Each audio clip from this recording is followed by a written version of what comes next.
Let's start with local resident urges Dana White to increase pay for UFC fighters. Dana, you need to pay the fighters more because they only are making $50K. We make more in the streets, bro. Pay them better. Pay them better. Then we'll talk, boy, okay? Mwah. Love you. Conor McGregor has released a video showing him kicking a heavy bag with the same leg he broke during UFC 264.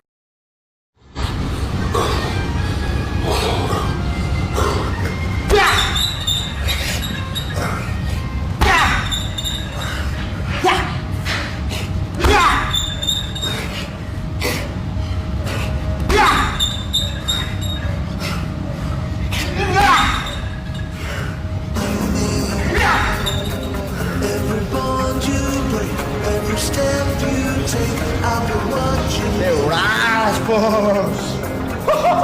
single day. Oh, yes. I was like to slap the bone or to slap more nine.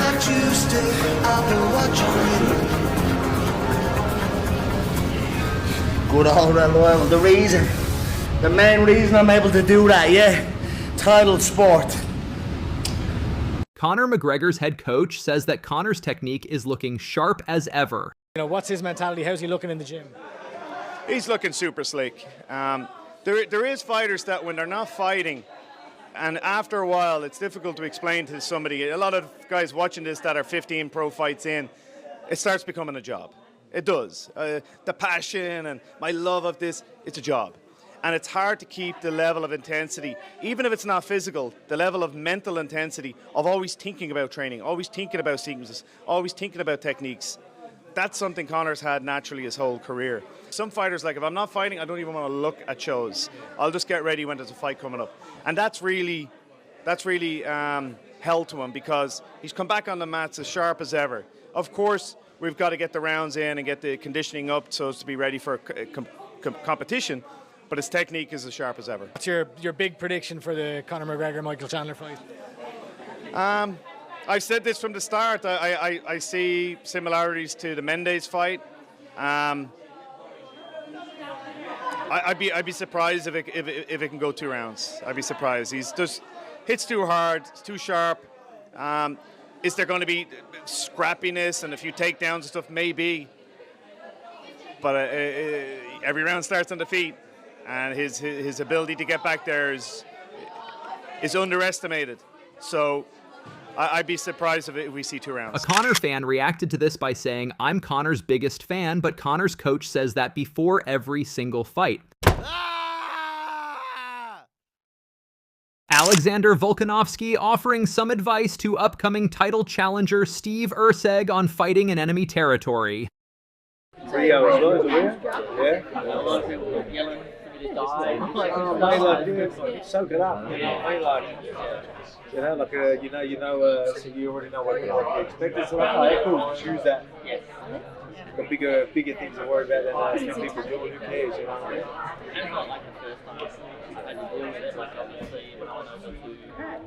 Big day. Okay, yeah. Okay, yeah. There you go. Okay, exactly, man. We've got a job to do anyway, so that's what we're focusing on. When Max Holloway was 16 years old, a clip of him went viral on social media. You should definitely give it a watch. Shouldn't even give up. Like, what is that? Like that, if you give up, you certified a loser. If you try, you at least win in your book. My mom and my dad, I knew there was heavy drug users, and then my dad would always beat up my mom. I think so that her drugs was like her medicine, like would calm her stress. The last time I saw my dad was when I was like 10, 11 years old, and then I never see him after that. I should pray for him, but like he has no use in my life anymore. Aljamain Sterling reveals that Dana White told him if he beat Sean O'Malley, he could move up to 145 to challenge Alexander Volkanovski for the title. Do one more title fight at 35 and then be done with it.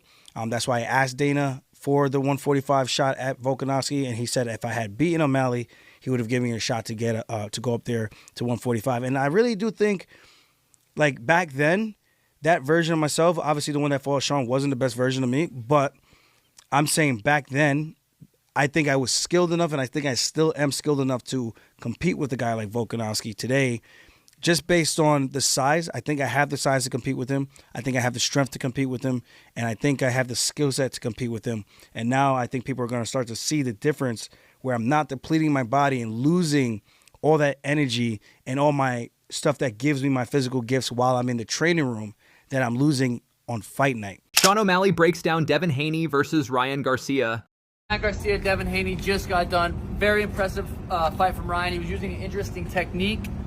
He would throw his left hook, which was really nice. Throw his left hook, instantly turn his back.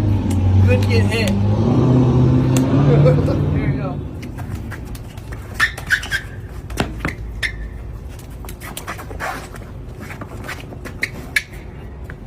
Good fight. Kamaru Usman warns the heavyweight division about Alex Pereira's power.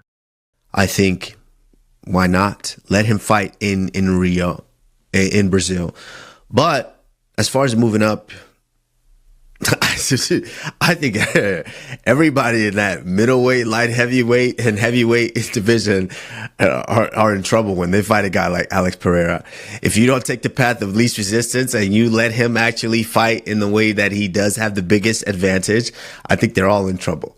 And so I definitely do give him a good chance with a guy like Tom Aspinall. But, you know, don't take nothing away from Tom. Tom is a savage as well. And he's a problem for anybody to deal with.